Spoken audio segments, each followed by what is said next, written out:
প্রাক্তন তৃণমূল সাংসদ সুনীল মণ্ডলের বাড়িতে আসলেন ভরতপুরের বিধায়ক হুমায়ুন কবির। হুমায়ুন কবির বলেন, সুনীলবাবুর সাথে আমার দীর্ঘদিনের পরিচিত, বলতে পারেন একসঙ্গে এমএলএ ছিলাম। ব্যক্তিগতভাবে ওনার সাথে আমার সম্পর্ক অত্যন্তই মধুর। তাই ওনাকে আমি একবার ফোন করেছিলাম, আমি একটু হুগলি যাব, বর্ধমান হয়ে তো আপনাকে কি বর্ধমানে পাবো, তো দেখা করব। উনি বলেছিলেন আমি কলকাতায় আছি, কখন আসবেন। তিনি আরও বলেন, যারা লুটে পুটে খাচ্ছে, চোর বৃত্তি করে চলছে, মিথ্যেচার করে 3বারের মুখ্যমন্ত্রী হয়েছেন, তাদের গদি যায় যায় অবস্থা, তারা আমাদের গো ব্যাক বলবে না, আমার প্রশংসা করবে। দেখুন, যত খুশি ফেব্রুয়ারি মাসটা আছেন উনি, তারপরে ইলেকশন কমিশন যখন বিজ্ঞপ্তি করবে, কেয়ারটেকার মুখ্যমন্ত্রী হয়ে যাবেন উনি। আর আমার স্থির বিশ্বাস আগামী দিনে আর উনি মুখ্যমন্ত্রীতে আসতে পারবেন না। কাজেই যত খুশি শিলান্যাস করে যাক, আমরা মন্দিরের বিরোধিতা নয়, কিন্তু সরকারি টাকায় কেন মন্দির হবে, মসজিদ হবে, গির্জা হবে? আমি মসজিদ করছি, আমি তো কমিটির টাকায় করছি, তা নিয়ে ওনার এত মাথা ঘামানো কিসের? হ্যাঁ, সুনীল বাবুর সাথে আমাদের দীর্ঘদিনের পরিচিত, বা বলতে পারেন একসঙ্গে এমএলএ ছিলাম। উনি যদিও আলাদা প্ল্যাটফর্মে ছিলেন, আমরা কংগ্রেসে ছিলাম, তবু ওনার সঙ্গে খুব সুন্দরভাবে আমাদের সম্পর্ক। আমাদের মুর্শিদাবাদে উনি যেতেন।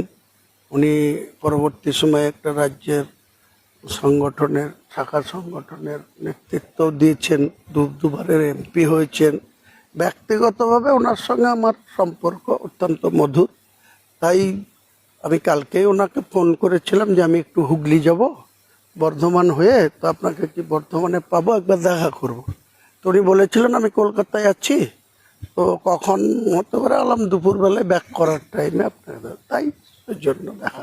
দেখুন, রাজনীতিতে কোনোটাই সম্ভব অসম্ভব, কোনোটাই রাজনীতিতে এই শব্দটা কখন সম্ভাবনা দেখা দেয়, কখন অসম্ভব হয়, কটা সম্ভব হয়, এটা অপেক্ষা করতে হয়। শোনেন, যাদের ভাতের থালা কেড়ে নেওয়ার চেষ্টা করা হবে, তাকে কি গো ব্যাক না বলে তাকে কি অভিনন্দন জানাবে? এটা রাজনীতিতে আছে এই শব্দ। যারা লুটে পুটে খাচ্ছে, চোরবৃত্তি করে চলছে, মিথ্যাচার করে 3বারের মুখ্যমন্ত্রী হয়েছে, তাদের গদি যায় যায় অবস্থা, তো সে আমাকে তো গো ব্যাক বলবে না, আমার প্রশংসা করবে না, আমাকে অভিনন্দন জানাবে না, আমাকে জিন্দাবাদ। শুনুন, যত খুশি ফেব্রুয়ারি মাসটা অবধি আছেন উনি, সেটা তারপরে ইলেকশন কমিশন যখন বিজ্ঞপ্তি করবে, কেয়ারটেকার মুখ্যমন্ত্রী হয়ে যাবে। আর আমার স্থির বিশ্বাস আগামী দিনে উনি আর মুখ্যমন্ত্রীতে আসতে পারবে না। কাজেই যত খুশি শিলান্যাস করে নেন, তারপরে তো তার কোথায়, আমরা মন্দিরের বিরোধিতা নাই, কিন্তু সরকারি টাকায় কেন মন্দির হবে, মসজিদ হবে? আমি মসজিদ করছি, তো আমি তো আমার কমের টাকায় করছি, মুসলিম সম্প্রদায়ের।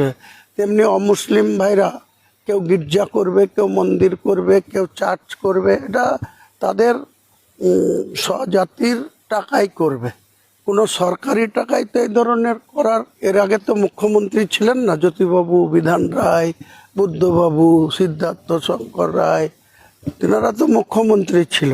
এরকম দৃষ্টান্ত আছে কি যে তেনারা মুখ্যমন্ত্রীর গদিতে বসে এইসব করে বেরিয়েছে? অভিষেক ব্যানার্জি বলছেন যে ভাবি মসজিদ এখনো হয়নি, আপনারা বলছেন মসজিদ হয়েছে, মসজিদ এখনো হয়নি, উনি ঘোষণা করেন মসজিদ এখনো হবে। তো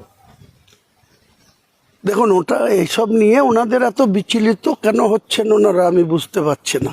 ওনাদের তো অনেক কাজের লোক, লোকসভার দলনেতা, পার্টির জেনারেল সেক্রেটারি, অনেক কাজ আছে, সেই সব নিয়ে বেশি মানুষের কাছে যান।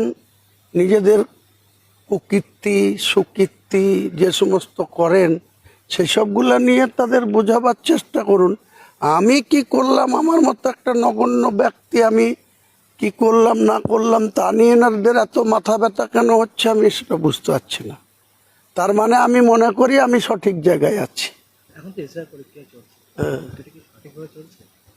দেখুন, এসআইআর নিয়ে আমি একটি শব্দও খরচ করতে রাজি নই। এসআইআর ইলেকশন কমিশনের নিজস্ব এটা মরাল ডিউটি, যে স্বচ্ছ ভোটার তালিকা রাখা।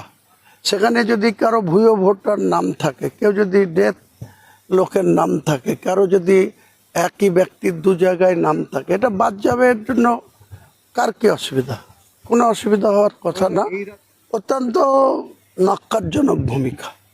এনারা অনেক বড় বড় কথা বলেন। আমাদের অমিত শাহজি ভারতবর্ষের স্বরাষ্ট্রমন্ত্রী হয়েছেন, তিনি বলছেন সিবিআই বা ইডি বা যার যার দপ্তরের কাজ তারা তাদের মতো করে করবে, আমরা কাউকে প্রভাবিত করি না।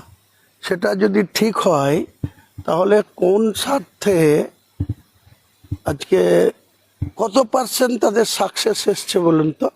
এই যে তাবড় তাবড় নেতা, তাদেরকে রাজ্যের দুজন মন্ত্রী, কেউ বিধায়ক, প্রাইমারি কাউন্সিলের চেয়ারম্যান, কেউ 3 বছর, কেউ 2 বছর, আমাদের অনুব্রত বাবু তিহার জেলে 2 বছর, এই যে এখনো তো আন্ডার ট্রায়ালে আছে, তাদের তো ক্লিন চিট দেয়নি জুডিশিয়াল। তাহলে তাদের যে অ্যারেস্ট করা হলো, লকআপে রাখা হলো, তো এতদিন লাগছে। এই যে আপনার একটা মুর্শিদাবাদের জাফরাবাদে শামশেরগঞ্জ বিধানসভায় হরগোবিন্দ দাস এবং চন্দন দাস খুন হলো, খুব ন্যাক্কারজনক ঘটনা। অত্যন্ত এইভাবে মানুষকে নৃশংসভাবে খুন করা কোনো প্রয়োজনীয়তা ছিল না, আজও নেই, ভবিষ্যতেও থাকা উচিত না। এই যে এত কিছু ঘটছে, 22শে জুলাই 2022 পার্থবাবুকে অ্যারেস্ট করা হয়েছিল। অর্পিতা নামক যে ব্যক্তি, তার কাছে 50 কোটি পাওয়া গিয়েছিল, আরও অনেক কিছু পাওয়া গিয়েছিল। তো যাদের যাদের বিরুদ্ধে এত পদক্ষেপ করলো, তা আপনি দেখুন তো যে এদের সঙ্গে কোনো আন্ডারগ্রাউন্ডে এরা আমাকে বলছে আজকে যে আমি নাকি বিজেপির দালাল। তো বিজেপি আর তৃণমূলের মধ্যে কি সম্পর্ক আছে? না থাকলে তো সেন্ট্রালে বিজেপি আছে, এরা রাজ্য আছে, এদের সেই চোরে চোরে মাস্তুতো ভাই, তা নাহলে এদের বিরুদ্ধে তো ঢাকঢোল পিটানো হয়, দীর্ঘক্ষণ জিজ্ঞাসাবাদ করে সিও অফিসে বা নিজাম প্যালেসে বা বিভিন্ন ইডি অফিসে। কাজের কাজটা কি হয়েছে আপনারা দেখুন। আমি মানি না, কিন্তু নিশ্চয়ই রাজ্যের মানুষ এসবের জবাব দেবে। আপনি কি জটিল কিছু সমস্যায় ভুগছেন? সমাধান পেতে চান? যোগাযোগ করুন প্রখ্যাত জ্যোতিষ ও তান্ত্রিক মনসারাম ভট্টাচার্যের কন্যা মনসা কন্যার সাথে। প্রখ্যাত জ্যোতিষ ও তান্ত্রিক মনসা কন্যা হাওড়া জানবাড়ি ও হাতিবাগানের নিজস্ব মন্দিরেও বসেন। যোগাযোগ 9830106967 আর 9239655323।